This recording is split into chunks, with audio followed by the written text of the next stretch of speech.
one of the common mantras is that relationships are hard work. You hear people saying all the time, "Oh, relationships are hard. They're hard work."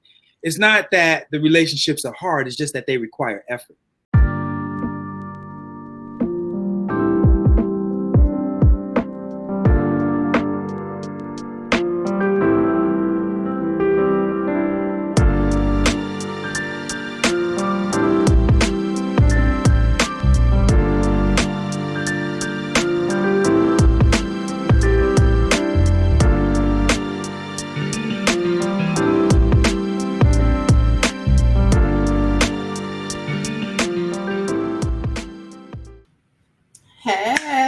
I love that song. We need some words to that song.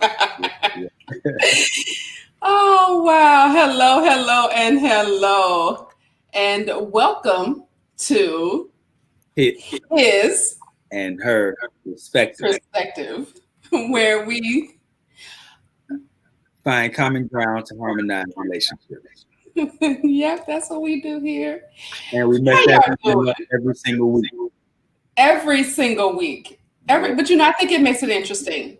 We're gonna get it right. It's okay. Or not. I think I said or not. We might not ever get it right, but that's all right.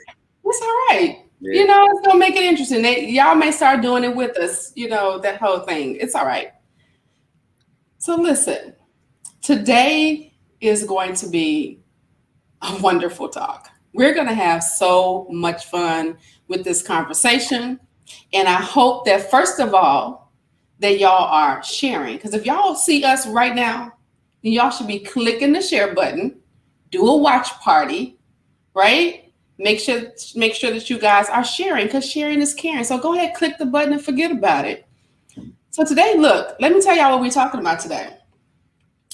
We are going to talk about after the love is gone. Do you stay or do you leave? Are you excited about this, Vaun? Because I am. Yeah, this is a heavy one, man. And this one resonates very deeply with me. So I can't wait to get into it. Man, okay. I've been there too. So we got some stuff to talk about. But before we get on in that, let's find out what's in your cup. Oh, man. Well, you know me, got the Love Alchemist cup ready. And today, again, I'm sipping on yerba mate. I'm over here. Like I told you, I'm hating on that cup. Yeah, you should love it though. It is a nice cup. That's why I'm hating on it. It's really nice. I mean, like, show the people. Bring it up close. Without feeling on Love Alchemist. The love. That. Isn't that all beautiful? My wife. It's all black and white. My wife brought me that cup. Oh, y'all so dang cute. I tell you.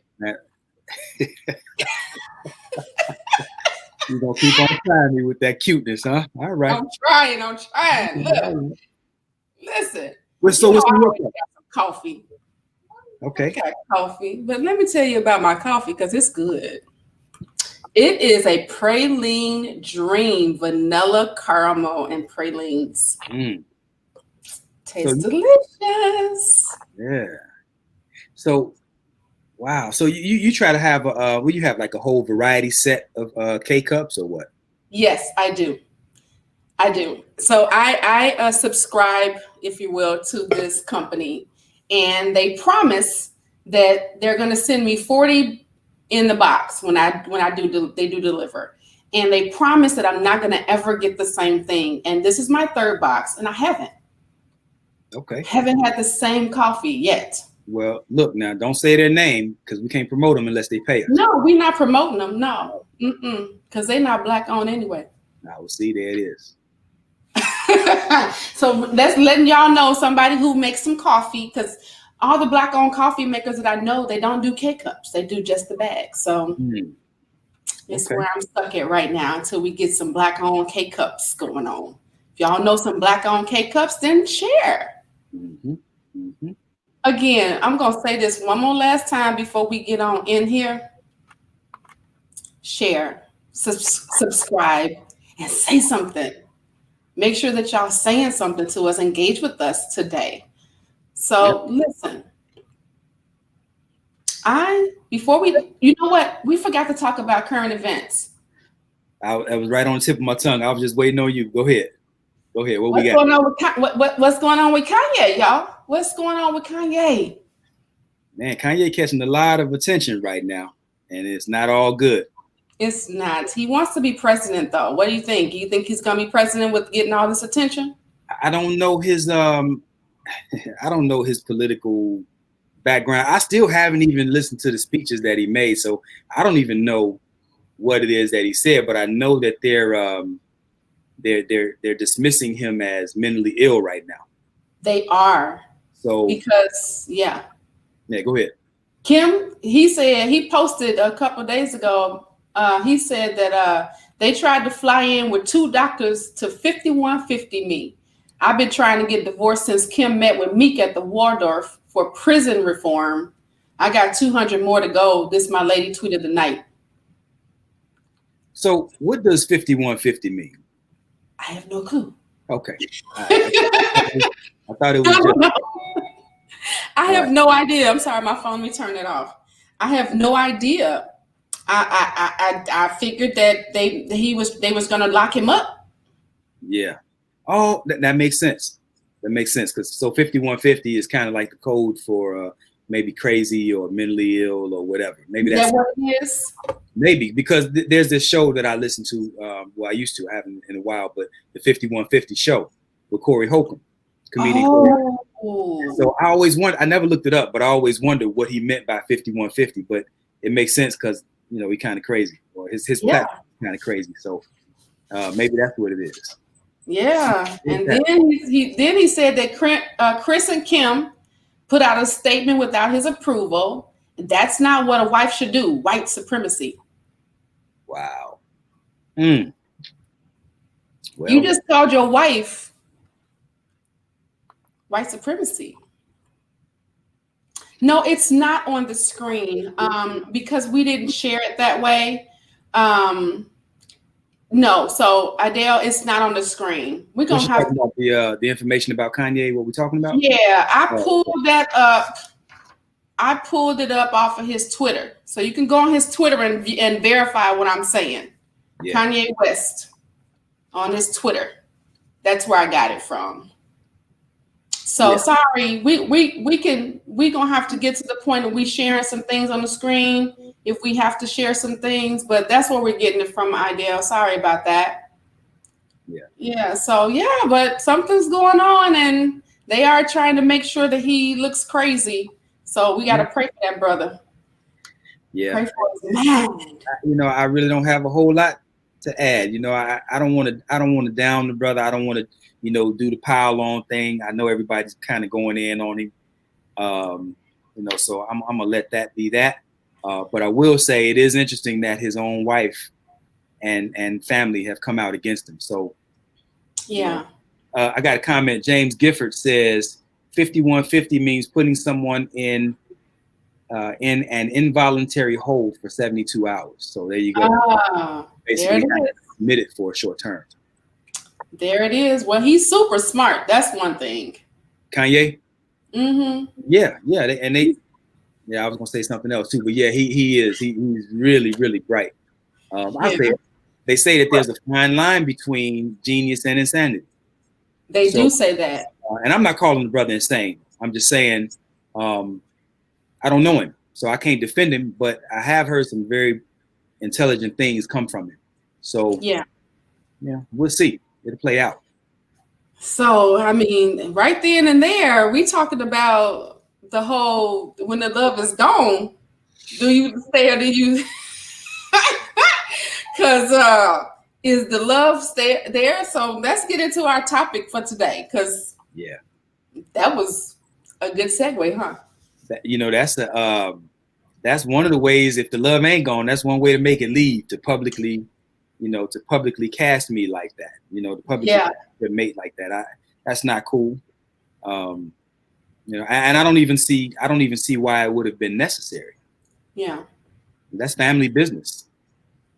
But you know what? Their family business is the world's business, because the Kardashian show, they do everything on the show.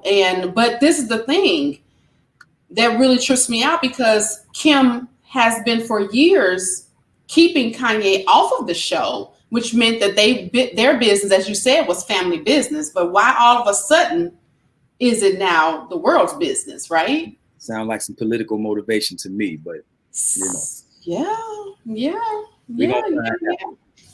So Let's let's go into our stuff. So listen. Yeah. This is what I want to start us with today. There's a study.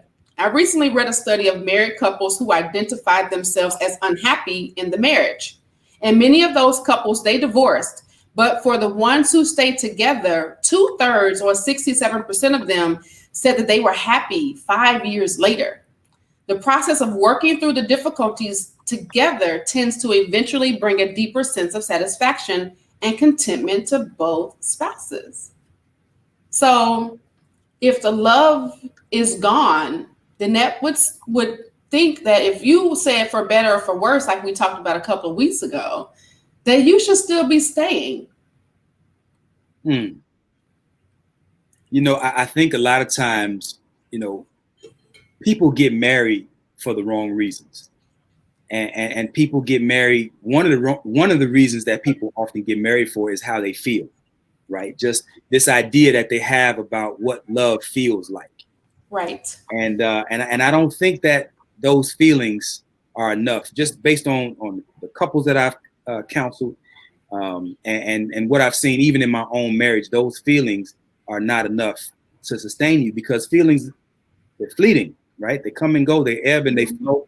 And you're gonna have to have something more than just feelings. You're gonna have to have some kind of higher ideal, or something that you think is bigger than yourself to kind of aspire to cling to kind of move towards. So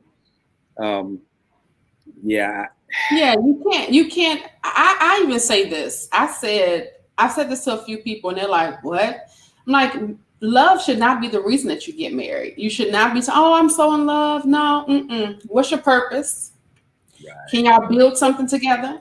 Because whether you're younger and you're going to have a family together, or whether you're older like me, where your kids are grown and you're not even thinking about any more children, there still should be some multiplication happening. And that multiplication should be, what are you bringing to the world? What are you coming together for to bring to the world? And it ain't y'all's love. It has to be something bigger and outside of yourself, in order for you to decide to, let's bring this together. Let's say, okay, we're going to come together because we can do this greater thing. And the byproduct of it, my thoughts, my opinion, is that you love each other. The byproduct of it is that you get to have some great nookie. The byproduct of it is that you get to cuddle and be with this person day in and day out. But there should be something greater from the two of you coming together than y'all's one, the synergistically part of it. Yeah. And you know, feelings, I don't want to dismiss feelings, because feelings are a major part of what contributes to our ability to persevere, right? To keep going, to press through those hard times. I remember Maya Angelou, she has this quote, and she says, people will forget what you said, people will forget what you did, but people will never forget how you made them feel. Right? And in relationships, what we're doing is we're laying one of two foundations. We're either laying the foundation to fail or to thrive. There is no middle. Like I say, ain't no middle, ain't no neutral. You know what I mean? That you're always either progressing or you're regressing. You're growing, either your relationship is growing or it's dying. And so this idea that people say things like, you know, and this kind of goes a little bit further into the show, I'm sure we'll get to this, but laying the foundation speaks to how we're treating each other, right? So people might say things to each other that are hurtful.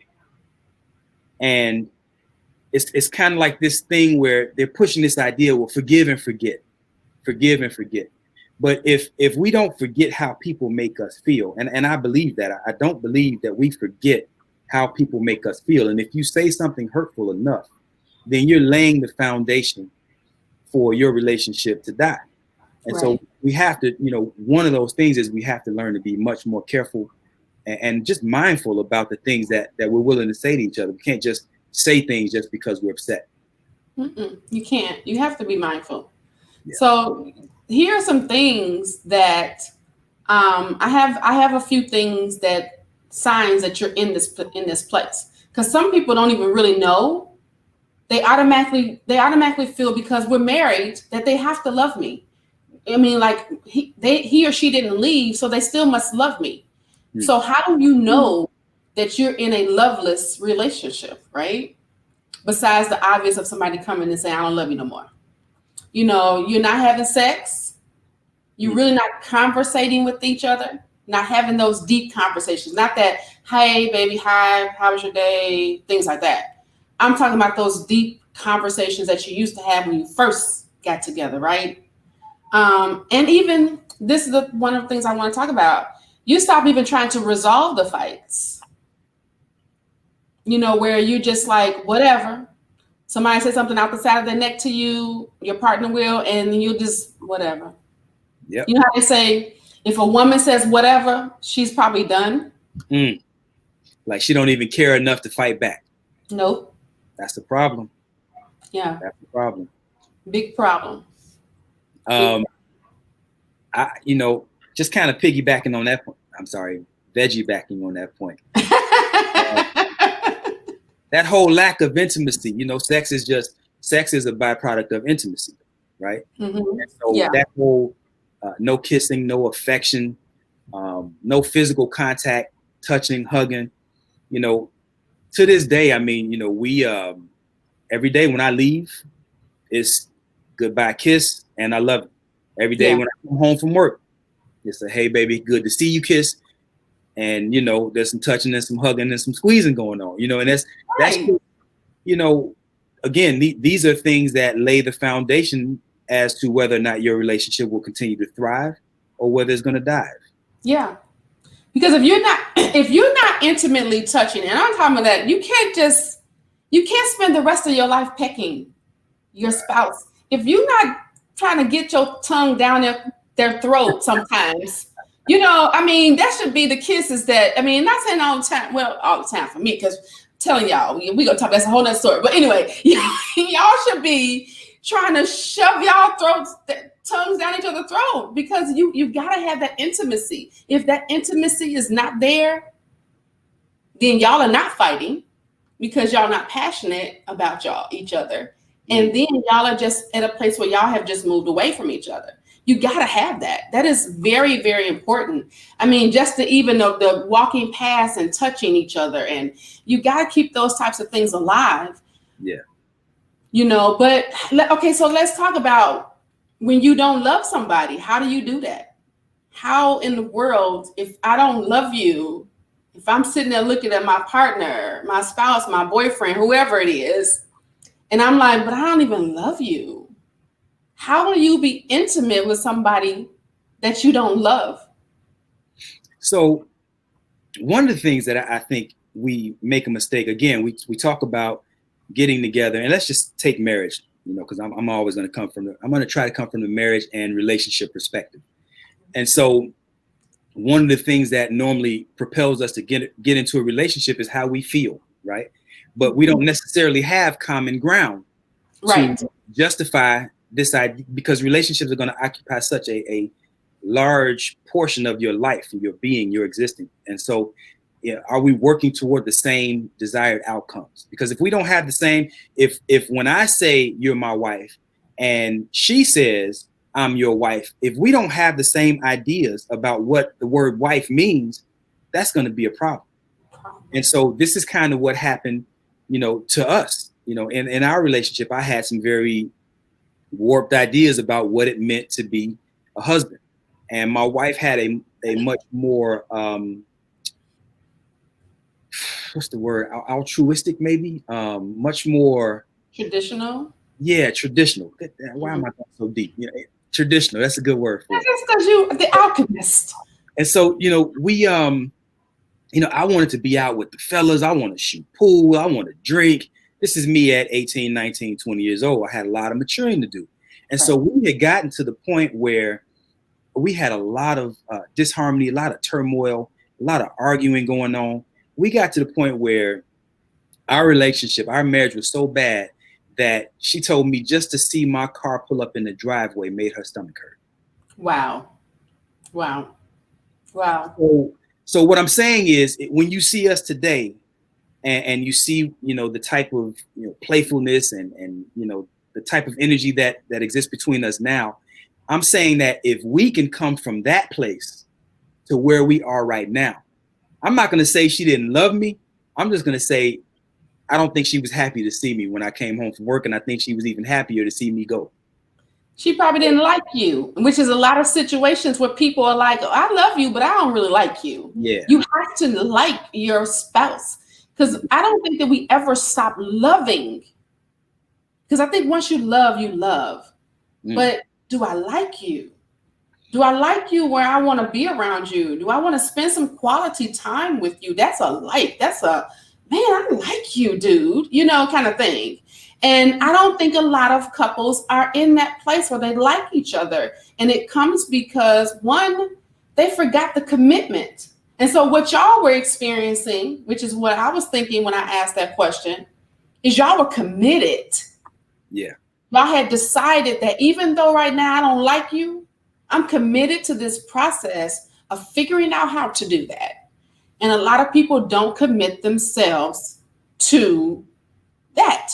They're just like, well, yeah, I got married, but I can get divorced too. We had a real strange occurrence, and so we both at different times wanted to get divorced. There were times where she was like, man, I can't do it, I'm done. And during those times, I would be like, well, no, I think we can work through this. And then there would be times where I would say, hey, look, I'm just going to pay your rent wherever you choose to live. I got you. Don't even worry about it. But I think we need to part ways. And she would be like, no, I think we can work through this. And so we were always off together, yeah. From that. And that was good.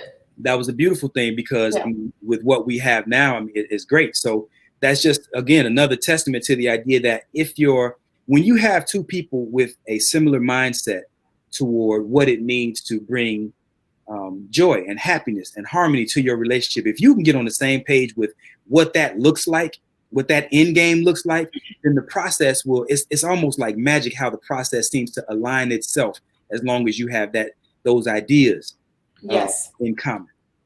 And that's what I was talking about earlier with that whole purpose. Even if you don't know what the bigger purpose, the world purpose is, if you have come together and said, this is what we're going to do. The purpose in our box is going to be, we're going to figure out who each other is. And like you said, this is what our end game is. And so that if one person's fallen off, the other person should be able to pick back up and go, did you forget our end game? Right. So then we can get back on track, because that's what's missing. And many times the other person is defensive and saying, why are you tripping?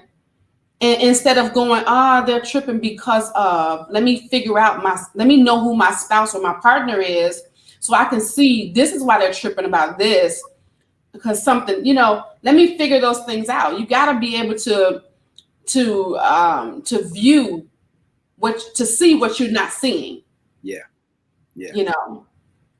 So when they stop, when you get to the place where you're not feeling heard, that happens a lot, where the wife is feeling like, I keep saying this to him and he's just not hearing me, or she don't never listen, she just always talking. Those types of things where, so what do you think? Did you all ever get to that place where you didn't feel like you were being heard? Not me, but she was, for sure. Okay. I was hard-headed. I was hard-headed. I was arrogant. I had a lot of things to work, and then I was also I was pretty what's the word? Immature? No, chauvinistic. Oh, yeah. I was very chauvinistic. So I had a lot of growing to do. Yeah. And, but the good thing was that I saw enough value in her to the point where I didn't want to lose her. So even though I had my moments of frustration where I was like, maybe we need to call it quits. What it really amounts to is that I wasn't showing up in the marriage the way that I should have. And I was able to recognize that, thankfully. And she brought enough value to the table. And I'm not talking about money. It wasn't about making money. Just the value that I saw in her. She brought enough of that to the table where I was like, man, I'm not trying to let this go over something that maybe I can level up. Right. And so there was one time where I wanted us to go to counseling. And that was your idea? That was my idea. Okay. And that's strange, right? Because usually it's the woman. Most of the time when I have clients, it's normally the woman that approaches me. Me too. But in this scenario, I was like, man, I don't know what to do. But I really did. I was selfish, and I kind of wanted my cake and eat it too. I wanted to be in the street. I wanted to do all those things that were not conducive to a healthy marriage. And so, she said, no, we don't need to go to counseling. She said, you know what you need to do. You need to just blah, blah, blah. You need to level up. You need to da, da, da, da. And as much as I was fighting that, I knew that what she was saying was right. Okay. And so what I'm saying that to say this. If we take time and slow down and listen to each other instead of exchanging these ideas during the heat of the moment, like when we're not arguing, but we're just talking about what the problem is, what the situation is. Right. If we take the time to listen and try to understand where the other person is coming from, you might be surprised just how many of those problems that you can actually solve. And I'm trying to tell y'all, man, if I can do it, anybody can do it. Yeah. Well, we're not going to eliminate the fact that we coaches and we can help y'all through that. So, if you can't do it by yourself, just reach out to one of us and we can help you get through it. Go ahead. I'm sorry. Because this is the thing, we have to understand that there are times when you have these glasses on that are so dark that you are not able to see the light on the other side. So you're trying to see through this muck and mire, and you're like, can I just wipe this off? Sometimes you can't wipe it off. Sometimes you need somebody to help you come up and wipe it off, spray a little bit, wipe it off for you, keep moving. But we got to get to the point where we understand that it's not about you. I keep saying that if people looked at their relationship like this, my whole part in my relationship, when my husband comes along, is for me to engulf myself in how I can please him, how I can do things for him, how I can make him, do whatever happy. I won't say make happy, because you can't make somebody happy. They have to be happy themselves. But how I can add to his life. And if he's doing the exact same thing, guess what? Nobody's losing. We're both giving. Yep. And we're just byproduct receiving. Yep. So I'm giving, not worried about what about me. Why are you not giving this to me? Why are you not da-da-da-da? No, I'm just going to keep giving. And then if he just keep giving, man, this is like a dance, and that's how it should be. But so many people are well, what about me? And he's not listening to me and that. No, just start giving. Just start giving. Yeah. But see, that comes from what you said. I'm sorry. That comes from what you said last week about that overflow, right? Yeah. Yeah. I didn't mean to interrupt you. Oh, you're fine. You're fine. Go ahead. I think to your point about getting coaching, I wasn't trying to say that coaching isn't valuable. I think that I had a pretty unique circumstance in the sense that, I've always been very passionate about certain things, learning and very well connected to elders and different things like that. And so my path was just very different. But what I appreciate is couples who do it early. Like, you don't have to wait until you get all the way to the point where you're considering ending the relationship before you get counseling or before you get coaching. And I had a young couple that I just connected with just this past weekend. I shared it on my Facebook.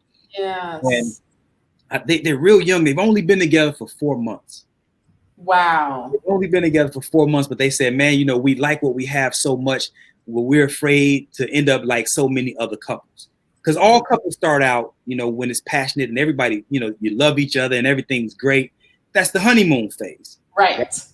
And they reached out and connected with me, man. And so I sat down and I just chatted with them. We did a FaceTime, and I think I spent maybe a little over an hour with them. And just the things that I was sharing with them, there's so many of us that don't have, first of all, we've never even seen what a healthy relationship looks like. A lot of us have never seen what a healthy relationship looks like.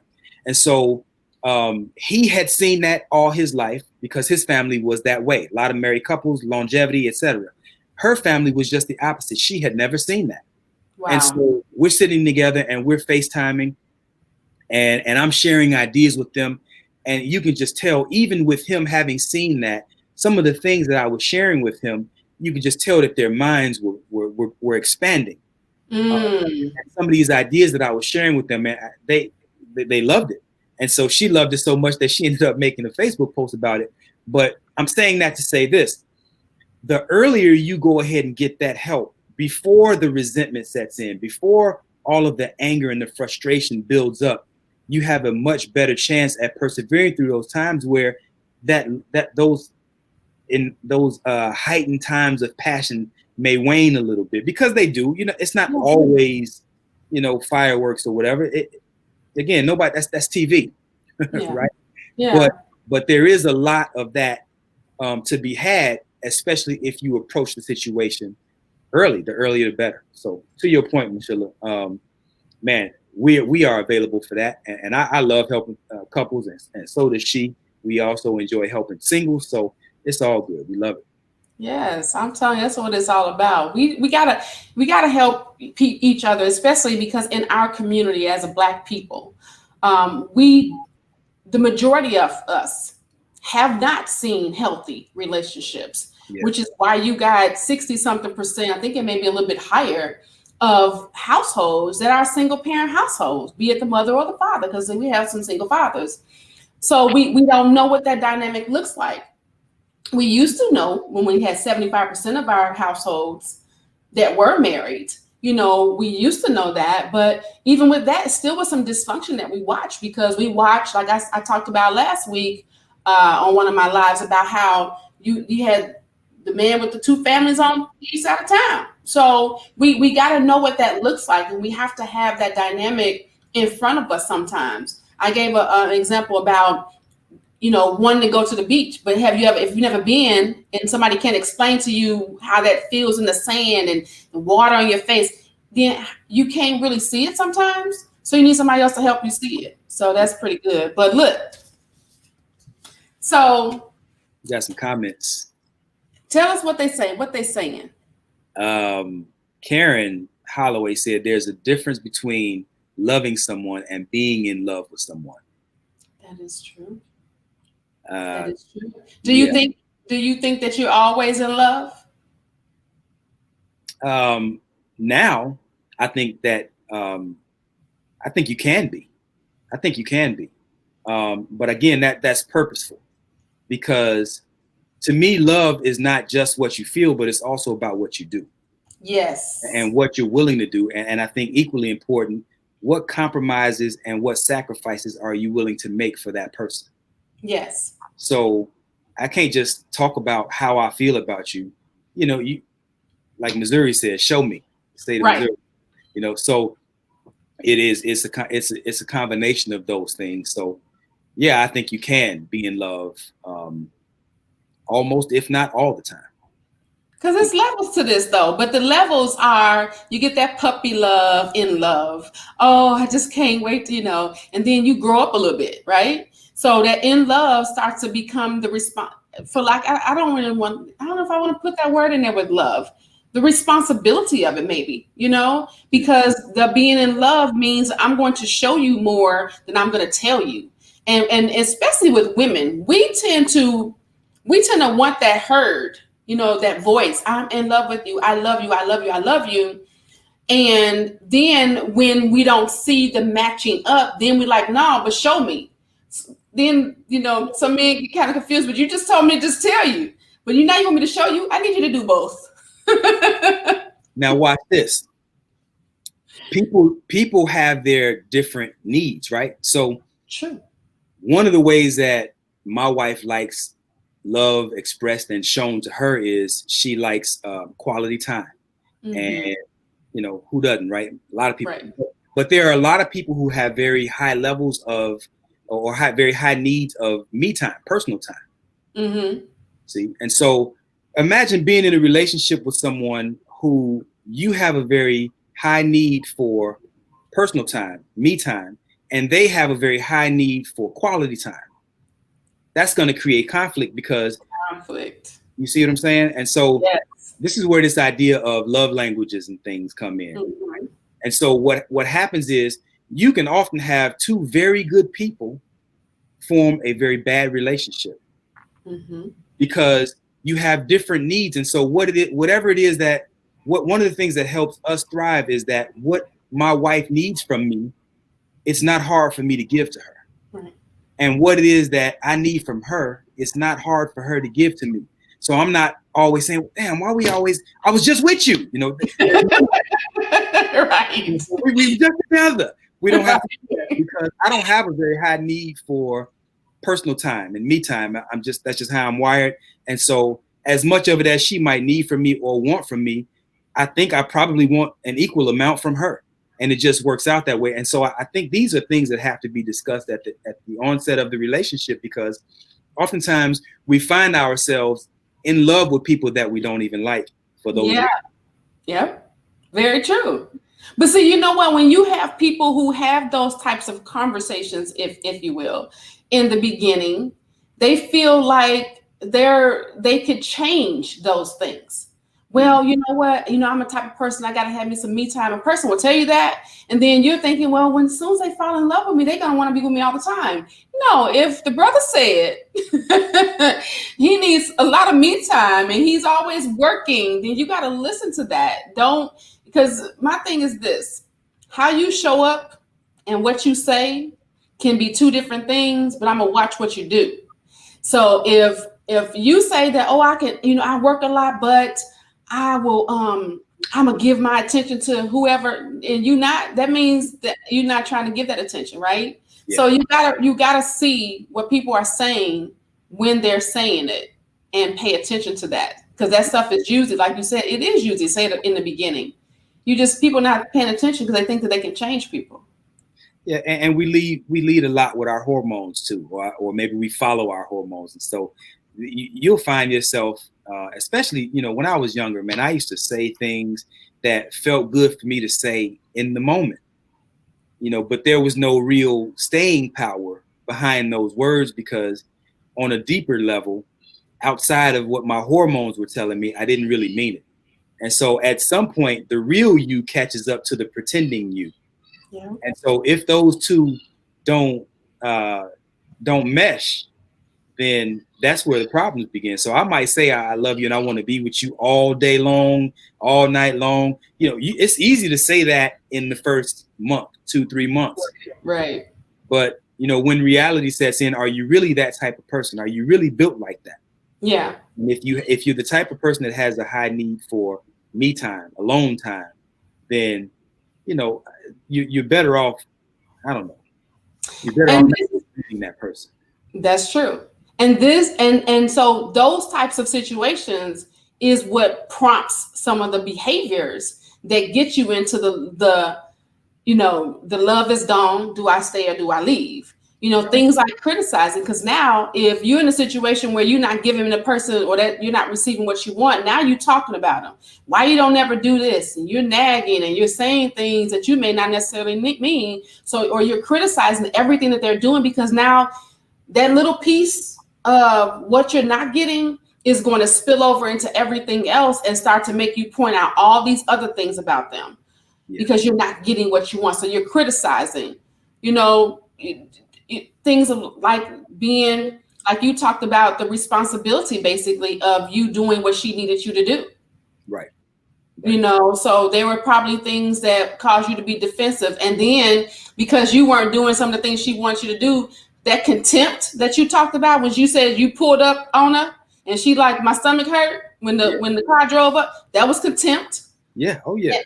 You know what I'm saying? So then that contempt turns into the stonewalling or the lack of emotion. So those are things that happen in the relationship. And you actually, in the stories that you gave, you showed all four that happened in their relationship. But then you're still living proof that 32 years later, 30 years married, 32 years together, that you can stay.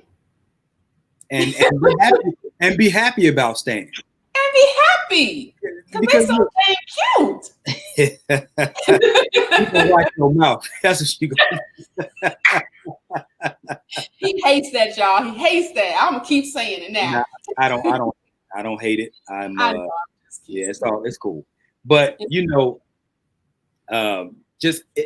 there are a lot of couples who've been married 10, 20, and 30 plus years, but they're not happy in the relationship. And I mean, man, life is too short to be living to be living with somebody and married to somebody and tied to somebody and you're unhappy. And I'm not saying that to say that you should part ways. What I am saying, though, is that you need to find out how you can fix that, how you can turn that around. People, one of the common mantras is that relationships are hard work.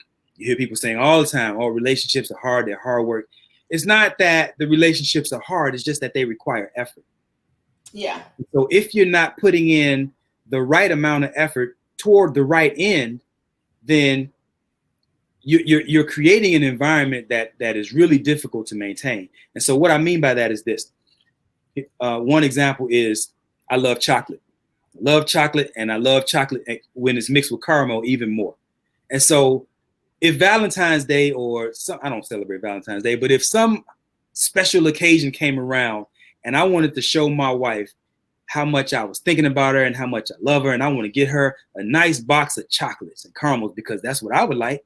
Surely she would like chocolates and caramels too. And so I go and I get her this box, I put a bow around it, and I give her a rose and put it on there, and I give it to her because that's a token of my love and my appreciation for her. And then she gets it and she's like, okay, well, thank you. But what if she don't really like chocolate? Right. And what if she hates chocolate and caramel mixed together? The most. Now, she might be able to appreciate the gesture, but it doesn't really hit the way that it would if I did something that actually resonated with her, something that she actually liked. And so this is why we have to be purposeful in learning who it is that we're relating to. And this is how our gifts and our offerings are better received, because you're giving something that resonates with them, that is harmonious to the spirit, and it's easy for them to receive. So I'm saying that, let me ask you, Michelle, what are the scenarios, if you can think of some, that you should stay after the love is gone? How do you determine whether or not you should stay?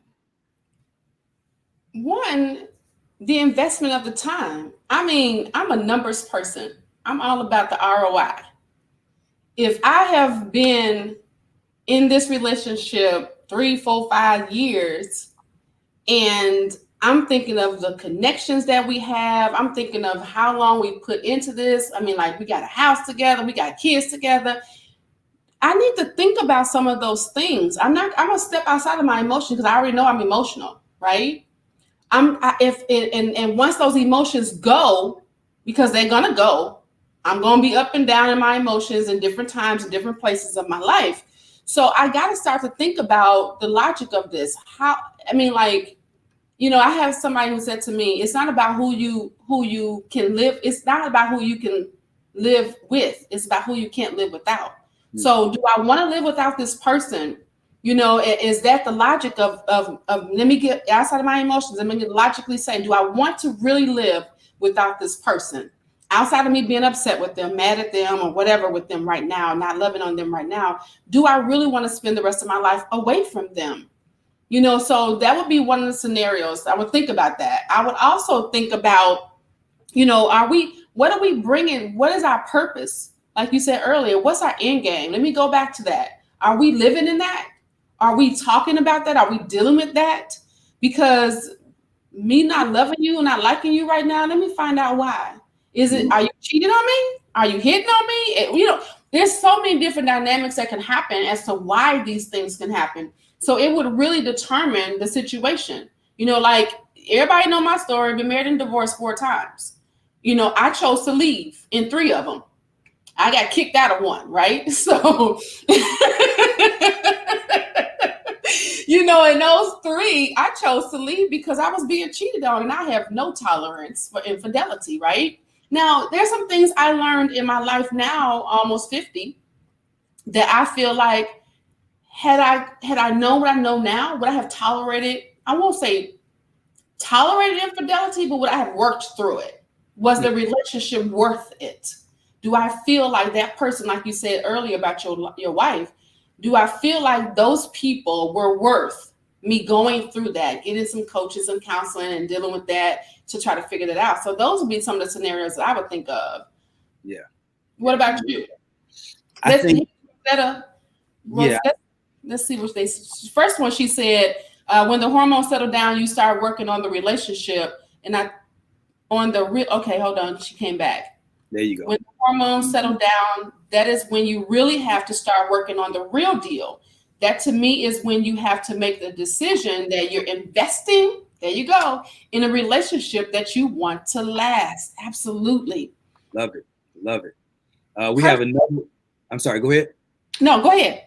We have another one by James Gifford. He says, love, in my opinion, encompasses responsibility, which involves purpose, vision, caring, having a plan, and taking the necessary actions to ensure the objective is obtained and maintained over time. Love is a movement, not just a feeling. My man, I love that. And it is. I love that. Yep. Way past your emotions and your feelings. I have an emotion wheel, and it's got 127 different emotions or feelings that you can have. And it stems from 7. And out of the 7 emotions, the main 7 emotions that humans have, this is scientific, only one of them is good. All the others are negative. Wow. So then that means out of this one emotion that spans into these other 127, that means all these negative emotions you have to fight in this little bitty triangle to get the positive. So that just lets you know how much you really have to work. And I love how you say it's not hard work, it's heart work. Yep. Because and when you said that last week about men, have to have the heart. I'm like, women have to have heart too. You got to have heart. Yep. That means you got to, say it with your chest, if you will. You got to be there, and you got to do things with your chest. Don't just say it. Okay, well, I'll be with you to death do us part, and then you want to walk out because you didn't like what they did. Yeah, I have another comment. This is my wife. She says, the grass is not always greener on the other side. Go ahead and throw some seed down and water that brown dying grass. Show it some love, respect, appreciation, and watch it start to grow. I'm glad I stayed. That's my baby. Oh, see, that's so cute. You go ahead and send her a heart or a 6. Go ahead. Yeah. Oh, man, that's what I'm talking about. Y'all, see, that's the beauty of it, right?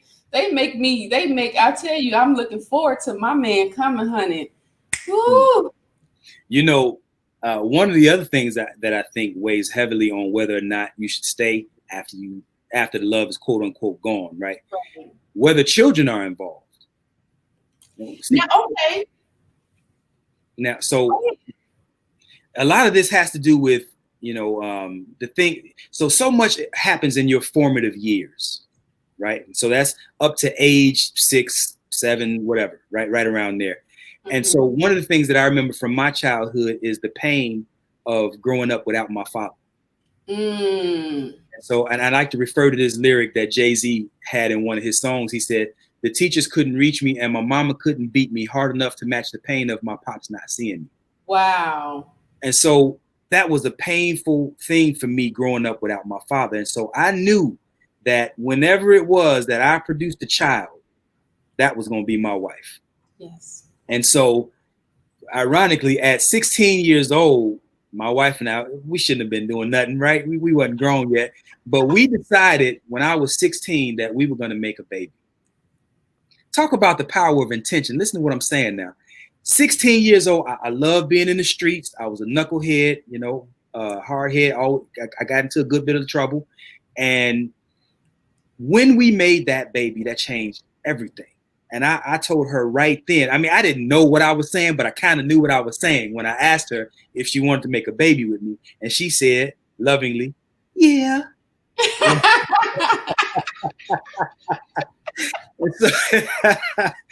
and so we laid there and we made that baby. And that changed everything because immediately I knew I had to work. And I always had a job, even starting from 14, but now I'm working with a purpose. because I don't want to have to ask my mama for nothing. I don't want nobody to have to buy my baby a crib, bassinet, diapers, nothing. And so from the time my first child was born, right after my 17th birthday, I paid for everything. My wife didn't have to work. I did everything. And so I used to tell her, even when we found out she was pregnant, I said, we getting married. I said, I want you to be my wife. Are you sure? Are you serious? All her friends were telling her, he ain't gonna marry you, girl. He ain't gonna. Boys always say that, right? And so she was conflicted because she didn't know if I was gonna marry her, and she didn't want her children having different last names and all of that. So she's asking me sincerely, like, if you're not gonna marry me, I'm giving this baby my last name because I don't want my children having mixed match last names. Right.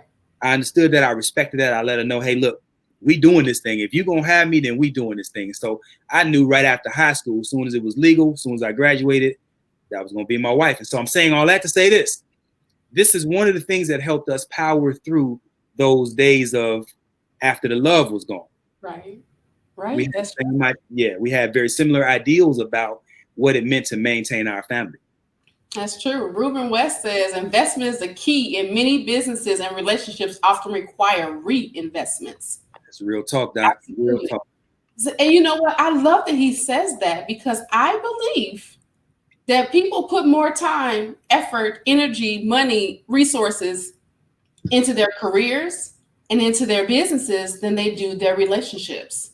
And if you put the same type of deal into your relationship as you do into your career, trying to move up the ladder in corporate America, trying to secure all those deals in your business, trying to grow your business, if you were doing the same things, the same behaviors into your relationship, you would create that same dynamic.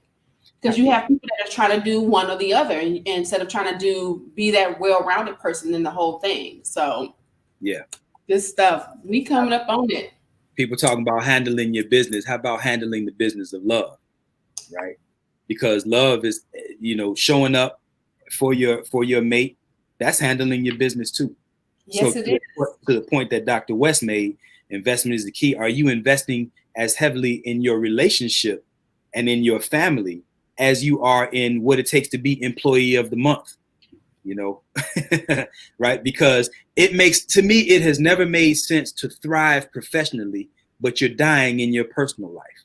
That's crazy, right? You got a wife and kids at home and they're miserable, but you're at work shining. And you come and how are you gonna come home with your chest all out talking, baby, look what I did. I got employee of the month. So, because that should be your biggest support system.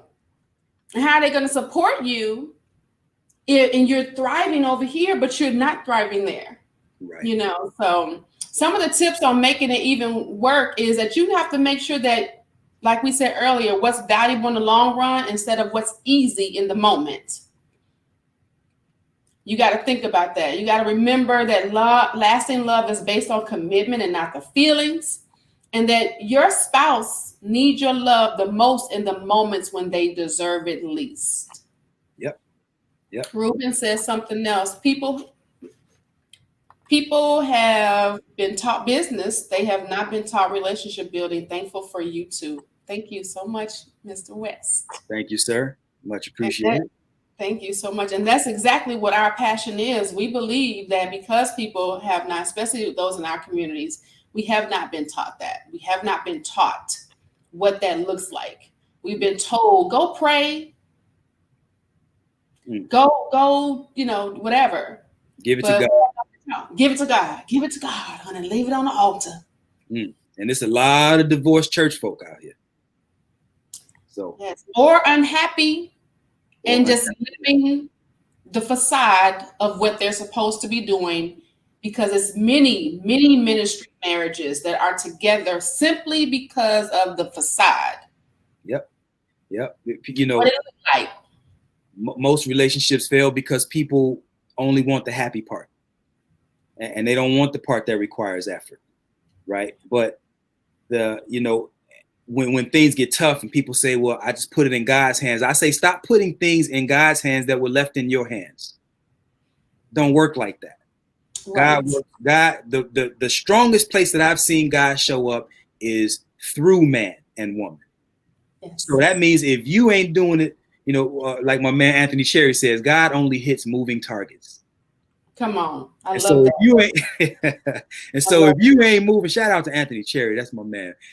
If you ain't moving, if you ain't doing the work, God's standing back like, we saying, God, please help me work on this relationship. And God's like, all right, I will. You go first. Right, come on. He already did it all. He rested. Did you know that he rested, that he's still resting, that he did it all, that it's done? We just got to walk in it, which means you got to be moving. Faith without works is dead. Same thing for your relationship. You're not working it, it's not going to work. Yeah. Got to go get it. You got to put that effort into this. So listen, you gotta have some type of plan in your relationships. Find out from your spouse, are y'all on the same page? What y'all doing?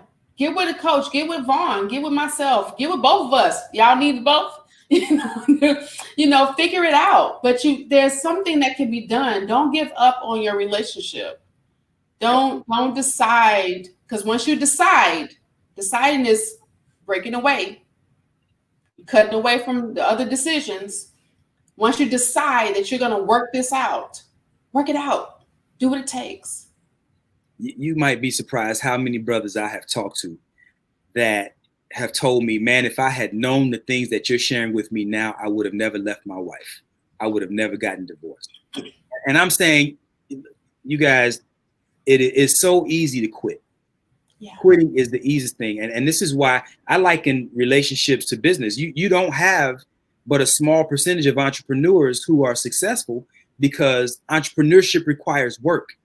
Yeah. And most people fall off when they see how much is actually required of them. So you can't just take pictures on Facebook and you and your baby, you smiling, you cheesing, and people are saying things like, oh man, y'all look so great together. Yeah, but after the lights go off, then what?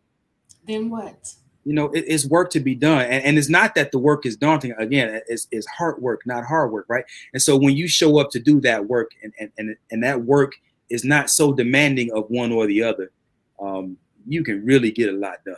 You really can. And so to Michela's point, you guys don't wait until your relationship is failing. I had a brother call me last week and say, hey man, it's done. We sent in the papers. And I'm like, why are you calling me now? You could have called me a week ago, a month ago, and so now when I start sharing with him some of the information that I have for him, he's like, okay, well, maybe I can go back and work it out. I don't know if it's too late or not, but that's you hustling backwards at that point. Yeah. Backwards. So get the help, family, get the help early, and get it often if you need to. There's no shame in that. The shame is allowing your ship to sink when there's something that you could have actually done about it. Yeah. And regretting that. Yeah. You don't live in regret. That is not the way to live at all. Brother James Gifford says, absolutely, Brother Vaun, God gave it to you to build, so why are we giving it back? Love it. I love it. You got some any closing thoughts? I know we're coming up on that time. I want to say this. Newsweek magazine, they estimate that 15 to 20% of couples are in a sexless relationship. And studies show that 10 or less percent of them are below the age of 50. And that's why we have a divorce rate, according to them, of 54%, because there's no love. There's no love. Love is a powerful thing. And when you take it away, it's still powerful, because it's going to be powerful on the opposite end or the other. So I just really beseech you all that are in relationships, if you know someone that's in a relationship where you're trying to figure out what the love is, don't give up. Don't give up.